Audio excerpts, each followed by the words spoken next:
नमस्कार मित्रो, गाव खेती योजनेत आपलं सहर्ष स्वागत आहे. आज मी शेतकऱ्यांशी निगडीतच नाही तर सर्वांशी निगडीत असा हा महत्वाचा विषय आज मी आपल्याला सांगणार आहे आणि तो आहे हवामान अंदाज नेहमीच का चुकतात. बघा मित्रो, जर आपल्याला शेती उत्पादने चांगल्या प्रतीची भरघोस गुणवत्तापूर्ण घ्यायची असतील तर शेतकऱ्यांसाठीच नाही तर शेती उत्पादनावर आधारित सर्व व्यापारी उद्योजकांना अचूक सटीक हवामान अंदाज उपलब्ध होणे आवश्यक आहे. एवढेच नव्हे तर अचानक येणारे महापूर अथवा अतिशय अवर्षणपूर्ण दुष्काळाची चाहूल सुद्धा वेळेआधी मिळणे आवश्यक आहे. याची पूर्ण जाणीव इंग्रजांना होती, म्हणून त्यांनी सन 1875 साली भारतात हवामान अंदाज घेण्यासाठी वेधशाळांची निर्मिती केली. अनेक ठिकाणी केलेली आहे. नुसती वेधशाळांची निर्मिती नाही केली तर त्यांनी चांगल्या प्रकारे व्यापार करून आपल्यावर राज्य सुद्धा केलं आहे. मागील 70 वर्षात आपण साधा हवामानाचा अंदाज निश्चित करू शकलो नाही. याचे मला अतिशय वाईट वाटते. हवामान बदलाचे परिणाम मागील 5-10 वर्षापासून आपण चांगलेच अनुभवत आहोत. यामुळे दुष्काळ, अतिवृष्टी, गारपीट, वादळे, महापूर याचा फटका शेतकऱ्यांबरोबरच जनसामान्यांना बसत आहे. याचे भयानक परिणाम म्हणजे शेतकरी आत्महत्या, बेरोजगारी, व्यापार, जानमालाचे नुकसान असे सर्व काही होत आहे. याचा थेट परिणाम देशाच्या अर्थव्यवस्थेवर सुद्धा होत आहे. हवामान अंदाज म्हणजे काय? बघा, हवामानाचा अंदाज म्हणजे एखाद्या स्थानासाठी, एखाद्या ठिकाणासाठी, वेळेसाठी वातावरणाची परिस्थिती काय असणार आहे, म्हणजेच वातावरणातील हवेचा वेग, दिशा, आर्द्रता, तापमान, पाऊस, गारपीट यांची स्थिती काय असणार आहे याचा अंदाज घेणे म्हणजे हवामान अंदाज होय. हवामान अंदाज सांगण्यासाठी विज्ञान तंत्रज्ञानाचा उपयोग करण्यात येतो. अनेक बाबी आहेत, त्या मी आपल्याला एक एक सांगतो. पूर्वी प्रामुख्याने बायोमेट्रिक प्रेशर पद्धतीचा वापर केला जात होता, अगदी सुरुवातीला म्हणजे इंग्रजांच्या काळात सुद्धा. सध्याचे हवामान आणि आकाशातील स्थिती किंवा ढगातील बदल यावर आधारित समीकरण सोडून हवामानाचा अंदाज लावला जायचा. आपले हवामान तज्ज्ञ साधारणतः पुढील 5 घटकांचे विश्लेषण, तर्क बांधून सर्वसाधारण परिस्थितीचा विचार करून ढोबळ मानाने अंदाज जाहीर करतात. त्याच्यातले कोणकोणते पॉइंट्स आहेत ते मी आपल्याला एक एक सांगतो. विविध नैसर्गिक निरीक्षणांचा परदेशानुरूप नोंदीनुसार खगोलशास्त्राचा वापर.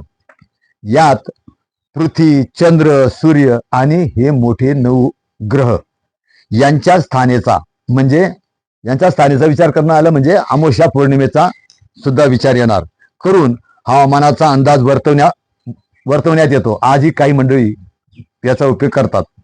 भारतीय ज्योतिषशास्त्रातील निरीक्षणानुसार हस्त व मृग नक्षत्रांच्या राशीतील स्थानानुसार पाऊस कधी पडणार आहे याचा अंदाज घेतला जात असे. परंतु हे ठोकताळे दरवेळी अचूक असतीलच असे घडत नाही. शिवाय ज्योतिषशास्त्राच्या अभ्यासानुसार त्यात फरकही होण्याची शक्यता असते आणि फरक असतोच, कारण ते शेवटी हे ढोबळमानाने आहे.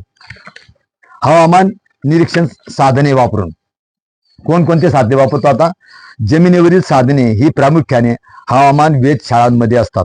यात तापमापक, आर्द्रता मापक, पाऊस मापक, वाऱ्याचा वेग व दिशा मापक अशा अनेक गोष्टींचा आढावा घेऊन त्यानुसार हवामानाचा अंदाज दिला जातो. आता यात अजून समुद्राच्या पाण्यावरील साधने तुम्ही बघितले असतील.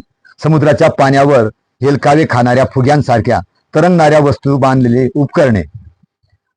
ही उपकरणे पाणी व वारा या दोन्हीच्या वर्तणुकीचा म्हणजे बदलाच्या ज्या नोंदी आहेत ते वेधशाळेत कळवत असतात.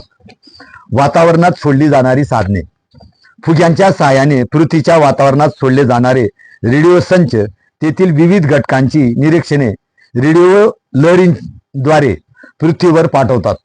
याशिवाय चक्रीवादळांचा अभ्यास करण्यासाठी या हवामानाच्या ठिकाणी सुरक्षित अंतरावर गिरट्या घालत नोंदी करणारी खास विमाने सोडली जातात. ही विमाने म्हणजे एक प्रकारच्या उडत्या हवामान वेधशाळाच असतात. तसेच विशिष्ट उंचीवर स्थिर राहतील अशी मोठी फुगे म्हणजे बलून तुम्ही पाहिले असतील सुद्धा सोडून माहिती गोळा केली जाते. आपण रडार पर्यंत पोहोचलो आहेत. आपल्या भारतातील उभारलेले रडार आता मागच्या वर्षी मोदींनी 5 रडार उभे केलेत. या रडार वर रेडिओ लहरींच्या सहाय्याने विविध प्रकारच्या वृष्टीचा म्हणजे पाऊस, गारा, बर्फवृष्टी इत्यादींचा अभ्यास करतात. त्यातील पल्स डॉपलर प्रकारच्या रडारामुळे, हा रडारचा प्रकार आहे पल्स डॉपलर, या रडारामुळे वाऱ्याचा वेग व दिशा याच्या नोंदणी आपल्याला मिळतात. आता कृत्रिम उपग्रह. अवकाशात पृथ्वी प्रदक्षिणा करणारे काही मानव निर्मित कृत्रिम उपग्रह खास हवामान निरीक्षणासाठी असतात. आपलाही एक उपग्रह गिरट्या मारतोय आकाशात. आता हे उपग्रह हवामानातील बदलांवर लक्ष ठेवून ते बदल कळवत असतात. वातावरणातील बदलांचे फोटो व आवश्यक माहिती उपलब्ध करून हवामानाचा अंदाज दिला जातो. सांख्यिक म्हणजेच अंकित हवामान अंदाज. सध्या आपल्याकडे अनेक वेधशाळा आहेत. तालुका स्तरावरील हवामान केंद्र या व्यतिरिक्त 1 ते 5 म्हणजे वरील मी जे सांगितलं ते नुसार उपलब्ध होणारी माहिती, आकडेवारी, फोटोग्राफी या सर्वांचे विश्लेषण काम संगणकामार्फत करून योग्य तो हवामान अंदाज दिला जातो. या ठिकाणी एक प्रश्न निर्माण होतो की एवढी मोठी प्रक्रिया करून हवामानाचा अंदाज दिला जातो तरी हवामान खात्याचे अंदाज नेहमीच का चुकतात?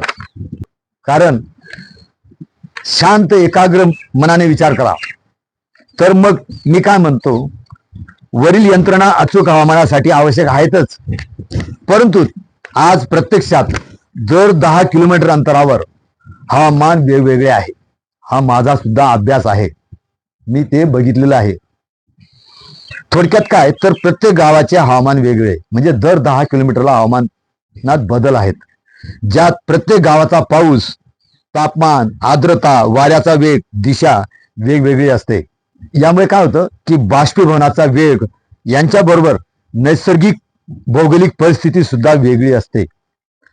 तर मग प्रश्न असा निर्माण होतो की जर प्रत्येक गावाचे हवामान वेगवेगळे आहे तर मग तालुका ठिकाणचे हवामानातील घटक प्रत्येक गावासाठी लागू करणे तांत्रिक दृष्टीने योग्य आहे का?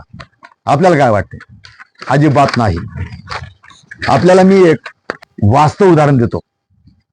बघा, समजा एखाद्या पाटबंधारे प्रकल्पाचे, हे मी माझ्या अनुभवातून सांगतोय, एखाद्या पाटबंधारे प्रकल्पाचे म्हणजे धरणाचे संकल्प चित्र तयार करताना तालुका ठिकाणापासून 50 ते 60 किलोमीटरवर धरण बांधायचे असल्यास तालुका ठिकाणी पडणाऱ्या पावसाची आकडेवारी विचारात घेतली जाते. हे सगळ्यांना ज्ञात आहे. तर मग तुम्हीच सांगा, धरणात येणाऱ्या पाण्याचा हिशोब नीट लागेल का? अजिबात नाही. म्हणून आपण प्रत्यक्ष पाहतो की अनेक धरणे दरवर्षी पूर्ण क्षमतेने भरतच नाही किंवा अतिरिक्त पाणी वाहून जाते. वास्तविक ज्या ठिकाणी धरण बांधाचे नियोजित आहे त्या पाणलोट क्षेत्रात पडणाऱ्या पावसाची सरासरी विचारात घेणे तांत्रिक दृष्टीने योग्य होते, परंतु तसे होताना दिसत नाही. कारण हवामान विषयक माहिती आपल्याकडे उपलब्धच नाही, कारण तशी यंत्रणा आपल्याकडे नाही. म्हणून आज पावेतो महापुराचे पाणी किती येणार आहे याचा निश्चित अंदाज न आल्याने आपत्ती व्यवस्थापनात मोठ्या अडचणी निर्माण होतात. मित्रो, आपण सर्व राज्यकर्ते, लोकनेते हवामान तज्ज्ञांना विनाकारण दोषी ठरवत असतो. वास्तविक पाहता प्रत्येक गावाचा हवामान अंदाज मिळण्यासाठी आवश्यक स्वयंचलित हवामान केंद्रांची प्रत्येक गावात उभारणी करण्यासाठी प्रयत्न केलेले अजिबात दिसत नाही.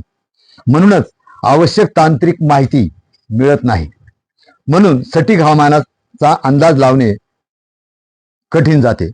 तर मग हवामान खात्यास यंत्रणेस दोष देणे कितपत योग्य आहे? बघा, जोपर्यंत म्हणजे मी आता आपल्याला सांगितलं की दर 10 किलोमीटरवर हवामानात बदल आहे, कारण आपलं ग्राउंड नेचरच तसं आहे. म्हणजे 10 किलोमीटरमध्ये हवामानाचा आपल्याला हवामानात बदल हा जाणवतो. तर मग ही जी काही प्रत्येक 10 किलोमीटरवरील हवामान अंदाज आहे, तर त्याच्यासाठी जो आवश्यक डाटा, माहिती उपलब्ध न झाल्याने ते विश्लेषण, हे जे शास्त्रज्ञ आहेत ते विश्लेषण करू शकत नाहीत. म्हणून सटीक हवामानाचा अंदाज त्यांना देता येत नाही. म्हणून त्यांना चुकीचे म्हणणे किंवा त्यांना दोषी ठरवणे हे पूर्णपणे चुकीचे आहे असे मला वाटते. प्रत्येक गावात स्वयंचलित हवामान केंद्र का पाहिजे हे मी आता सांगतो. बघा, अनादी काळापासून दुष्काळ पडत आहेत आणि हे चक्र चालूच राहील. दुष्काळामुळे रोजगार निर्मिती, आवश्यक उत्पादन न मिळाल्याने लोकांचे मोठ्या प्रमाणात स्थलांतर होत असते. तसेच अचानक येणारे महापूरमुळे जीवितहानी व राष्ट्रीय संपत्तीचे मोठे नुकसान होते. म्हणून हवामानाच्या अंदाजानुसार व प्रत्यक्ष घटनाक्रमानुसार प्रत्येक देशाने, राज्याने संवेदनशील क्षेत्र निश्चित करून राष्ट्रीय आपत्ती निवारण प्राधिकरण म्हणजे NDRF मार्फत योग्य उपाययोजना केल्या पाहिजेत. आपत्ती आल्यानंतर नुकसान निस्तारण्याचे काम करण्यापेक्षा आपत्तीची तीव्रता कमी करण्याच्या कामावर मुख्य भर द्यायला हवा. दुष्काळ हा वैयक्तिक पातळीवर न राहता सामाजिक पातळीवर आव्हान म्हणून स्वीकारला पाहिजे. सध्या आपल्या देशात आपत्ती किंवा संकट आल्यानंतर संकट निवारण्याचे काम राष्ट्रीय आपत्ती निवारण प्राधिकरण मार्फत केले जाते. परंतु आपत्तीची तीव्रता कमी करण्याच्या कामावर आपल्या देशात लक्ष दिले जात नाही. परंतु यासाठी सटीक हवामान अंदाज मिळणे सुद्धा आवश्यक आहे. हवामान बदलांचा सर्वाधिक फटका, नुकसान शेतकऱ्यांचे होते. कारण शेती ही निसर्गदत्त आहे. शेतकऱ्यांना हवामान विषयक कोणतीही सक्षम, कारगर, सटीक माहिती पुरवली जात नाही. आपल्या भारतात अजिबात नाही. यामुळे शेतकऱ्यांची अवस्था दिवसेंदिवस बिकट होत आहे. अनेक हवामान तज्ज्ञ, जाणकार, समाजसुधारक संस्था निर्देशित करीत आहेत की शेतकऱ्यांना त्यांच्या गरजेनुसार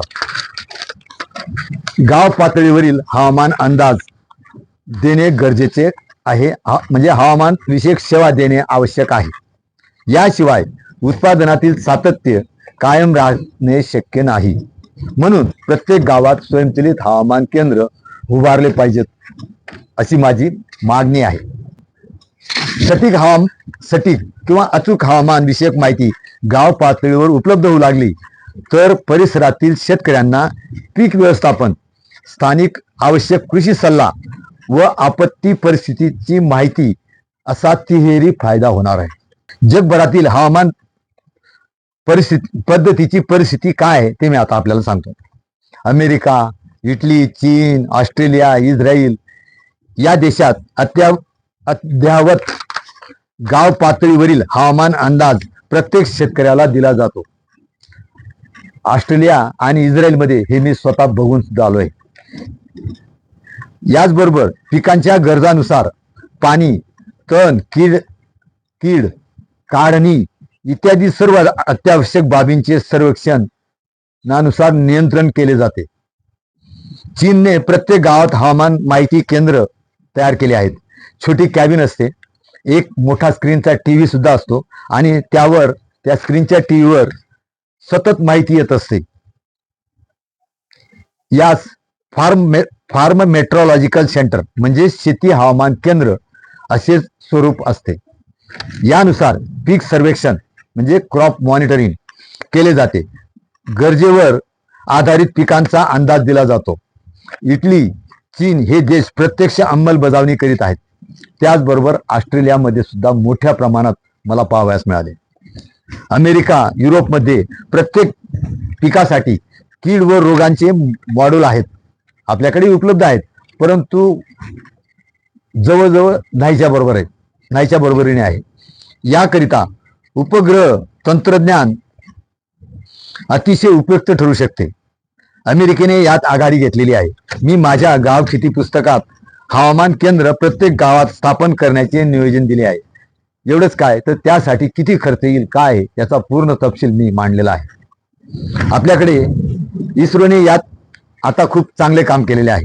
परंतु लोकप्रतिनिधींच्या अनास्थेमुळे आजची परिस्थिती निराशाजनक आहे. माझ्या पाहणीनुसार बऱ्याच धरणांवर कृषी विद्यापीठांकडे साधे GIS युनिट, हवामान केंद्र नाहीत आणि जे आहेत ते बंद पडलेले आहेत. तर मग आपला अन्नदाता कसा हवामान साक्षर होईल? होऊच शकत नाही. प्रगत शेतकऱ्यांना आता जिल्हा स्तरावरील नाही तर गाव पातळीवरील हवामान अंदाज आवश्यक आहे. गावनिहाय अंदाज देण्यासाठी आपल्याला खूप परिश्रम घ्यावे लागतील. याशिवाय आपत्ती निवारणात आपत्तीची तीव्रता कमी करता येणार नाही. आता सध्या हवामान अंदाज उठसूट कुणीही द्यायला लागले. बघा माझं मत काय ते सांगतो. सध्या अनेक उत्साही माणसे प्रसिद्धीसाठी थोडाफार अभ्यास करून वेबसाईटवरील माहिती चोरून व्हिडिओ तयार करून हवामानाचा अंदाज देताना दिसतात. असे बरेच जण आहेत. हवामान अंदाज देण्याचा अधिकार यांना कोणी दिला आहे? यांच्याकडे हवामान शास्त्राची पदवी आहे का? शासनाने त्वरित यांच्यावर बंदी आणली पाहिजे. कारण चुकीच्या हवामान अंदाजामुळे शेतकऱ्यांची मोठी फसवणूक होत आहे. हा फसवणुकीवर तर एक माझा व्हिडिओ सुद्धा आहे. चुकीचा हवामान अंदाज देऊन व्यापारी शेतकऱ्यांची लूट करतायत. म्हणून अशा लोकांवर त्वरित बंदी आणली पाहिजे व शासनाने अधिकृतरित्या दररोज सटीक हवामान अंदाज जाहीर केला पाहिजे. बघा हे जे हवामान अंदाज असतात साधारणतः 3 दिवसापर्यंत म्हणजे पुढील 3 दिवसाचा हवामान अंदाज दिला तर तो जवळजवळ 95% खरा असतो आणि चांगल्या प्रकारचा असतो. 3 दिवसाच्या पुढील हवामान अंदाज हा 80%वर येतो म्हणजे 8 दिवसापर्यंत. अशी त्याची जी शाश्वती आहे, निश्चितता आहे ती कमी होत जाते.